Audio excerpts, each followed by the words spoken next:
Allora, noi come Rifondazione Comunista e Comitato Regionale Veneto e come Circolo del Veneto Orientale abbiamo fortemente voluto e cercato anche la convergenza di altre forze per un'iniziativa che abbiamo chiamato Carovana, che attraverserà alcuni dei luoghi che sono rappresentativi di quella che è stata la pratica di devastazione di questo territorio, finalizzata a una logica predatoria di profitto a breve che non ha tenuto in nessun conto dell'ambiente, del territorio e del futuro delle nuove generazioni.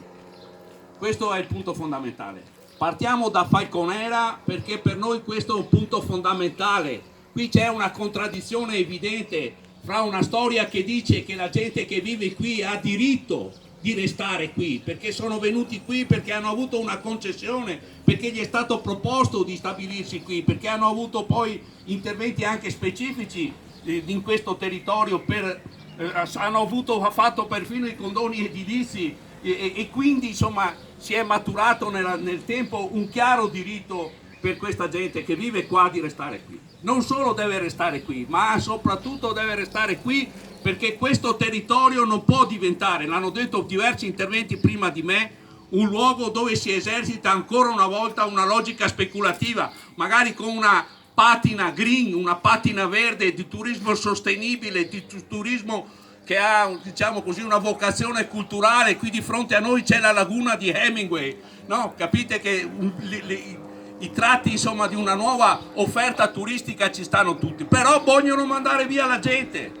vogliono mandare via la gente che vive qua, e quindi è abbastanza logico pensare, qualcuno diceva pensare male si fa peccato, ma spesso ci si indovina, pensare che questo luogo deve essere liberato dalla presenza delle famiglie, da gente che è nata qui, che vive qui da 80 anni, perché qua si può fare una nuova operazione, magari green, magari innovativa, ma sempre dentro un tratto di speculazione immobiliare, di investimenti di capitale. Il PNR regionale prevede un investimento in questa zona di 50 milioni di euro in funzione di progetti di questo tipo. È chiaro che chi ha la vista lunga, chi ha i soldi, chi vuole speculare, ha un orizzonte possibile di nuove operazioni di tratto speculativo.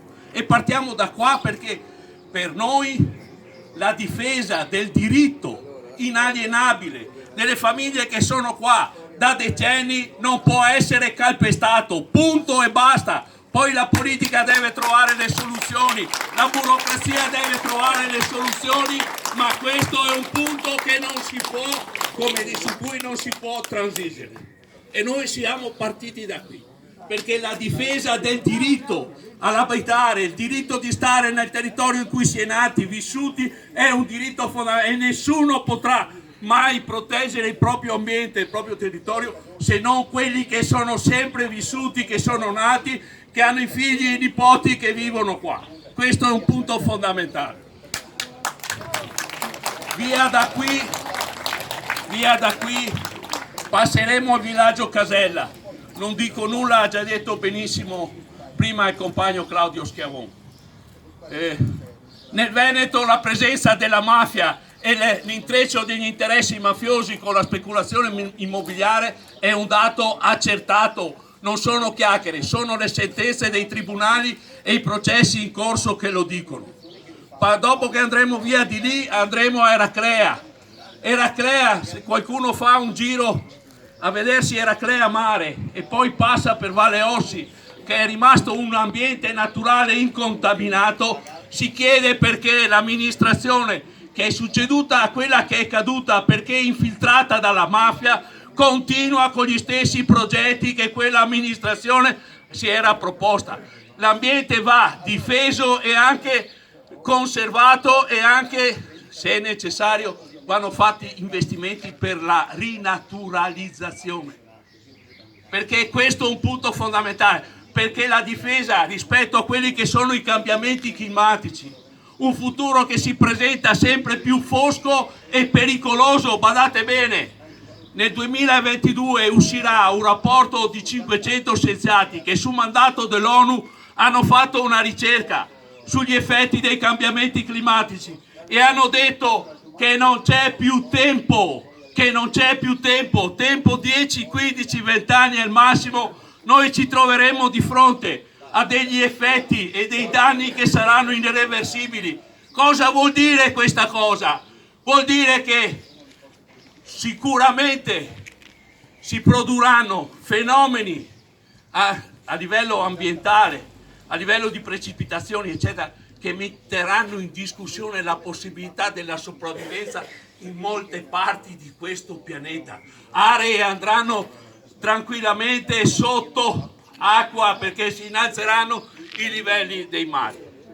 E bisogna agire adesso e la resistenza popolare è la prima cosa che ci dà la possibilità di fermare questi processi. Lo dobbiamo fare per i nostri figli e per i nostri nipoti. Dovete capire che questo è un punto fondamentale, perché noi non possiamo pensare che le nuove generazioni dovranno affrontare eventi drammatici. Noi li abbiamo già visti qua, magari in XVI, però li abbiamo visti. Abbiamo visto la tempesta Vaia, abbiamo visto città come Verona andare completamente sotto acqua, è bastata una pioggia di poche ore perché si è cementificato dappertutto. Adesso c'è il problema del Piave, che barcavano 10 minuti di pioggia in più durante la tempesta Vaia perché ci fosse un'alluvione distruttiva. E anche là non è che ragionano in un modo, diciamo, ambientalmente e oggettivamente corretto. Pensano di fare grandi casse di espansione per le Piave, per le piene del Piave. Con queste casse di espansione permettono di estrarre milioni di metri cubi di ghiaia e di inerti per un valore nel mercato di centinaia di milioni di euro. Queste sono le politiche che si fanno in questa regione. Poi andremo a Eraclea, faremo un comizio in piazza Eraclea, vi chiedo chi può di partecipare, perché queste battaglie vanno tenute insieme, perché se non capiamo che le logiche predatorie sono quelle che mettono in discussione l'ambiente e il territorio e la vostra stessa permanenza in questo luogo, vuol dire che non abbiamo una visione, una comprensione reale dei processi. A Eraclea è successo quello che voi sapete. Ma non è cambiato nulla, perché l'amministrazione che c'è oggi è in continuità con quella che c'era prima e ci propone di fare esattamente quello che voleva fare quella di prima. Vi ho detto del progetto di Valle Ossi. Valle Ossi è, diciamo, sulla foce del Piave, tra la laguna del Mort e la Pineta, un'area ancora incontaminata. Noi vogliamo che resti così. Non che ci possono raccontare che faranno un villaggio turistico ambientalmente sostenibile, perché 15.000 persone che vanno là per alcuni mesi all'anno non sono per nulla sostenibili, perché l'antropizzazione è anche causa di un dissesto dal punto di vista ambientale, l'eccesso di antropizzazione. Quando c'è troppa gente, più di quella che si può contenere un certo territorio. Poi andremo a Jesolo. A Jesolo sono dei geni. La giunta, chi governa Jesolo, sfiora la genialità. Hanno pensato che siccome avevano ormai cementificato tutti, anche gli ultimi fazzoletti di terra disponibili in prossimità del mare, si doveva andare non più in orizzontale ma in verticale, cioè aumentare le cubature, perché le cubature sono quelle che fanno crescere l'economia. No, quello che noi oggi abbiamo bisogno è un'economia della cura, dell'ambiente, del territorio, delle persone. Abbiamo bisogno di investire nell'ambiente, nella sanità, nella cura delle persone, nella cura della scuola, nella cura dei nostri giovani, che sono costretti ad andare all'estero per trovare un lavoro che sia pagato dignitosamente, che non sia la merda dello stage a 400 euro, che non sia il contratto precario che non ti permette di mettere su una famiglia, che non sia lo sfruttamento di 10-12 ore al giorno di lavoro per una pipa di tabacco, per un salario da fame. Ecco, queste cose qua, noi andremo a Jesolo anche a rappresentare questo punto di vista. E non finisce qua, perché queste battaglie devono continuare, perché nonostante tutto quello che è successo, la musica è sempre quella di prima, perché gli interessi economici che hanno prodotto questo disastro continuano ad essere diciamo così, questi interessi economici continuano ancora a determinare l'essenza delle politiche a livello del territorio di questa regione.